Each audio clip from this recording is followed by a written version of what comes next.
Spooks fans, like it or not, you've arrived at the Library of Horror Hotel once again, where it's time for another installment of Creepy Cheapies for all you art lovers out there who like to observe and appreciate and dig into the fine art of monster design, specifically of monster masks. Today's monstrosity is another one of those dead things, and this is a 2025 release from Trick or Treat Studio. Did I say Trick or Treat? Trick or Treat Studio, yes, was responsible for this monstrosity, but it's a reissue of an old John Post classic. That's right, it is. And if you saw the thumbnail, you're ahead of me here a little bit. It's Mummy. Now this happens to be the glow mummy, because this mummy glows in the dark.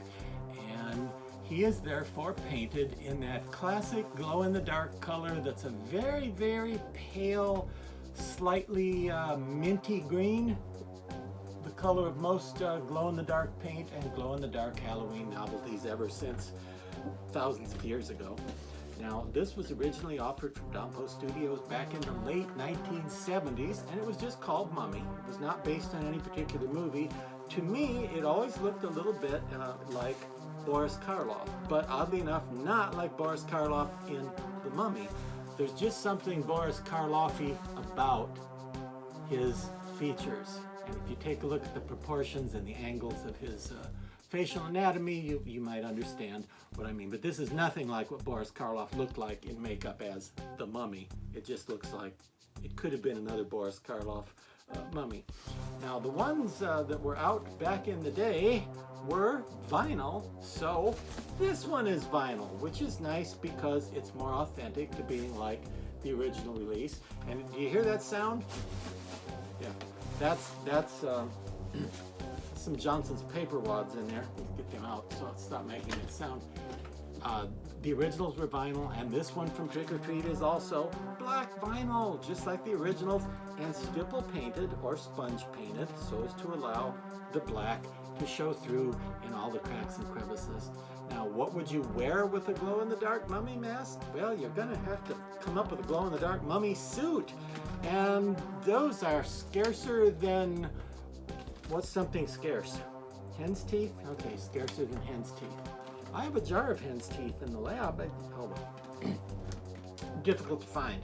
Now, many years ago, mummies were common Halloween costumes, and they still are. Every Halloween party or Halloween movie, somebody comes as a mummy, all wrapped up, because it's one of the great classic monsters of all time, and one of the great classic Halloween costumes of contemporary times. However, they used to make nice mummy suits that you could just buy off the rack and put them on and then customize them. And if you had such a mummy suit, you could stipple or sponge paint, glow-in-the-dark paint, which is readily available these days. Get yourself some glow-in-the-dark paint, and as I said, it's mostly the similar color, just so you don't get glow-in-the-dark blue or pink or something inappropriate. Regular glow-in-the-dark paint is going to match this, and put it all over the mummy suit. And of course, you're going to end up with a suit that's got paint all over it that's dried, so it's going to be sort of crusty and stiff, but that's okay for a mummy. He looks good crusty and stiff. By the way, do you remember Crusty and Stiff? Yeah, they were that famous comedy team of mummies about 4,000 years ago, I think. Yeah, Crusty and Stiff, the comedy team mummies, touring the Egyptian equivalent of the vaudeville circuit, doing their little comedy act. There were two mummies, big, tall, skinny mummy and a short, fat mummy. And they started all those mummy jokes, all those dumb jokes that people still tell at Halloween, like, you know, the statue in the desert has no nose. How does it smell? Hot smell, it stinks. You know, that one. And oh, the mummy didn't give you back enough of your change. Egypt you. Those kind of jokes. That was old Crusty and Stiff. Started those back in the day.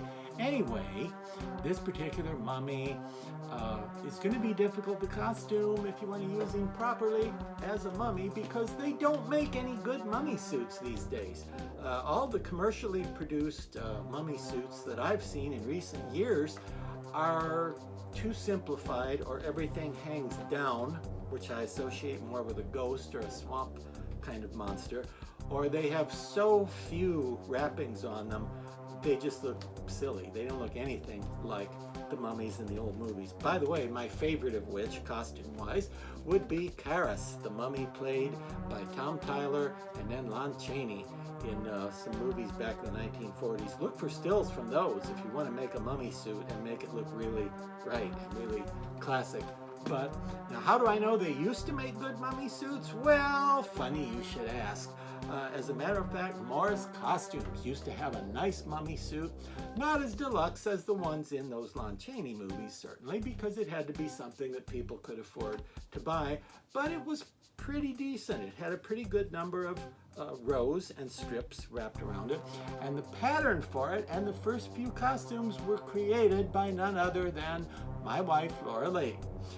She made a pattern and gave it to the folks at Morris to reproduce mummy suits, and for a while they used it, and for a while you could get really nice mummy suits at a fair price.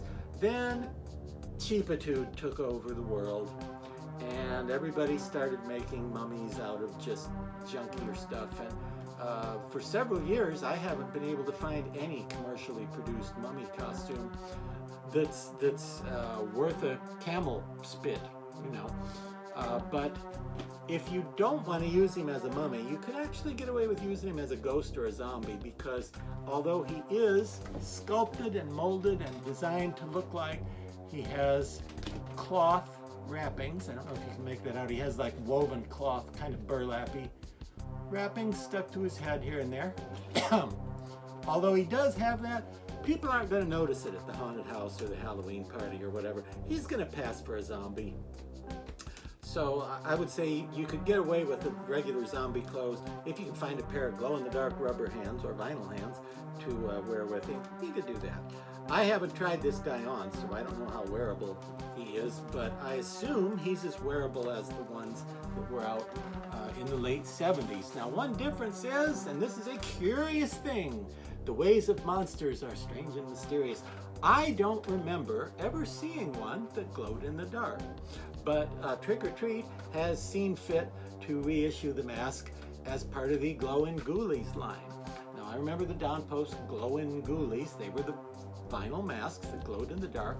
But the mummy that I had and all the ones I saw were not glow in the dark. They were painted with, you know, just a regular mask paint job. His skin was green, a dull green like an olive, or as we professional artists are licensed to refer to it, olive green. He had blood red eyes, and his little teeth in there were white, and all this that looks like molded hair and burlap strips, all that was sponge painted white. So you had olive green, white, red eyes, none of the glow in the dark stuff. Did Don Post ever make a glow in the dark version? I've never seen one, but somebody at Trick or Treat elected to make this part of the glow line rather than part of just a regular line of masks. Now, both versions were announced by Trick or Treat originally in 23, 24, somewhere in there. There were two versions announced on the Trick or Treat website and in the catalog and in Morris Costumes and here and there. There was the glow version and the very similar non-glow version that would have a little more sensible normal paint job rather than this ghosty look. That one, for some reason, appears to have been scuppered, 86'd, canceled, never came out, so nobody has seen what that one would look like. Maybe they're still going to release it, we can hope. But in the meantime, this one is really fantastic. What a great mask. Whether or not you care about old masks and old monsters and old stuff in general, still cool. Any way you look at him, what a great monster. And that's all about all I have to say about the amazing Glow Mummy. Oh, wait a minute. How much do you cost? $50. Wow. $50. Not bad. And like all the glow masks from, or all the vinyl masks, I should say, from Trick or Treat, he comes with the clear plastic shell. Can you hear that? Clear plastic shell, which just comes to here and goes inside the front of the face, which helps him stay in his proper shape for display. And if you're shipping it, you can punch the back of his head in and sort of stack him up, and his face won't suffer for it. Although, with a face like his, how much could they really damage it.